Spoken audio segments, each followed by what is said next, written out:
Hi friends, welcome to my YouTube channel. എൻ്റെ പേര് Stany Sebastian. ഞാനിന്ന് ഷെയർ ചെയ്യാൻ പോകുന്നത് എൻ്റെ റൂം ഞാൻ പെയിൻ്റ് അടിക്കാൻ പോകുന്നൊരു വീഡിയോ ആണ്. അപ്പോൾ എൻ്റെ റൂമിൻ്റെ അവസ്ഥ വളരെ പരിതാപകരമാണ്. നിങ്ങൾക്ക് ഇതെൻ്റെ ഫാമിലി ഫോട്ടോ ആണ്. ഓക്കെ, എൻ്റെ കൊച്ചിൻ്റെ ഫോട്ടോ അപ്പുറത്തുണ്ട്. ഓക്കെ, അപ്പോൾ റൂമിൻ്റെ അവസ്ഥ നിങ്ങൾ കാണുന്നുണ്ടാവും. വളരെ പരിതാപകര അവസ്ഥയാണ്. അപ്പോൾ അതൊന്ന് സെറ്റാക്കി എടുക്കണം. അപ്പോൾ ഇതൊരു വലിയ വീഡിയോ ആയിരിക്കും. അപ്പോൾ ഒരു 2-3 ഭാഗങ്ങളൊക്കെ ആയിട്ട് കാണിക്കാനാണ് ഞാൻ ഉദ്ദേശിക്കുന്നത്. നമുക്ക് തന്നെ ചെയ്യാവുന്ന കാര്യമേ ഉള്ളൂ, മുറിയൊക്കെ പെയിൻ്റ് അടിച്ച് വൃത്തിയാക്കൽ. ഇപ്പോൾ നമുക്കപ്പോൾ പരിപാടിയിലേക്ക് കിടക്കാം. റൂം നമുക്ക് ആദ്യം തന്നെ ചെയ്ത് വൃത്തിയാക്കണം. പെയിൻ്റൊക്കെ പൊളിഞ്ഞ് പണ്ടാറടങ്ങിയിരിക്കുന്നതാണ്. അപ്പോൾ അതൊക്കെ ഒന്ന് ചെയ്ത് വൃത്തിയാക്കിയിട്ട് വേണം പെയിൻ്റ് അടിക്കാൻ.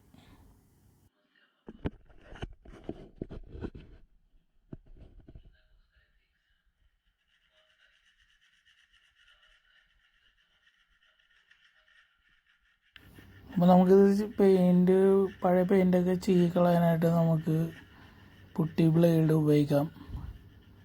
ഈ സാധനം വളരെ യൂസ്ഫുൾ ആയിട്ടുള്ളൊരു ഐറ്റമാണ്, ഷാർപ്പായിട്ടുള്ളൊരു ഐറ്റമാണ്. അത്യാവശ്യം മൂർച്ചയൊക്കെ ഉണ്ട്. ഇതുകൊണ്ട് നൈസായിട്ട് ഇങ്ങനെ ഉരച്ചു കൊടുത്തു കഴിഞ്ഞാൽ പഴയ പെയിൻ്റൊക്കെ പൊളിഞ്ഞു പോകും. പിന്നെ നോക്കിയാൽ അതൊക്കെ ആകെ ഷോ പോയിട്ടിരിക്കുന്നതാണ്. ജനാലയുടെ പലയൊക്കെ പൊളിഞ്ഞ് നോക്കിയേ, കുറേ ഉറുമ്പൊക്കെ വന്നെ അതിനകത്ത് നിന്ന്. പാമ്പ് വല്ല വരുവാന്നൊരു പേടി അതിനകത്ത് നിന്ന്.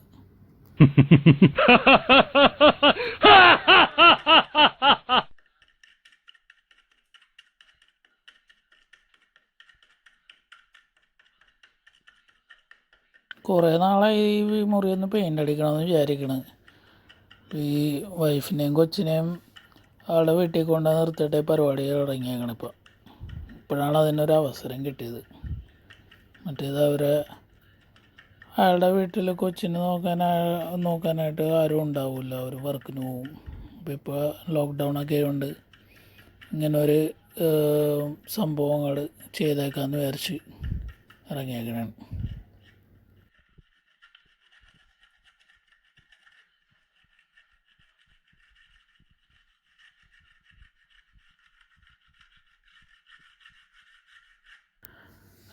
നമുക്ക് പെയിൻ്റ് അടിക്കണമെന്നുണ്ടെങ്കിൽ ഒരു പെയിൻ്റൊക്കെ ഉണങ്ങുന്ന വരെ നമുക്ക് റൂമിൽ തങ്ങാൻ പറ്റില്ല. പെയിൻറ്റിൻ്റെ മണമായിരിക്കും ഭയങ്കര. അപ്പോൾ കൊച്ചിനൊക്കെ ഭയങ്കര ബുദ്ധിമുട്ടാവും അത്.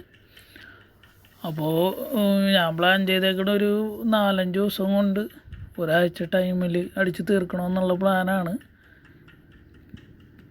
നോക്കാം നമുക്ക് എന്തോരം ടൈം എടുക്കുമെന്ന് ഇത് അടിച്ച് തീർക്കാനായിട്ട്.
വൈഫ് കുറേ നാളായി പറഞ്ഞിട്ട് ഈ ജനാലയുടെ ഇവിടെ നിന്ന് ഒരുപാട് ഇങ്ങനെ കടുക് പോലത്തെ പൊടി സാധനങ്ങൾ വീണിട്ടുണ്ടെങ്കിൽ ഒന്ന് ശരിയാക്കി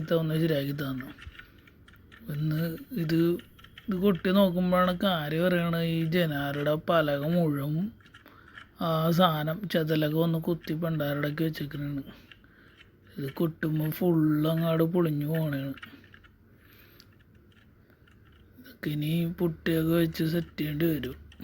നോക്കി പൊളിഞ്ഞു പോകണമൊക്കെ കാണുമ്പോൾ തന്നെ പേടിയ ജനലിങ്ങോട്ട് പോരുമെന്ന് തോന്നുന്നുണ്ട് മൊത്തത്തിൽ.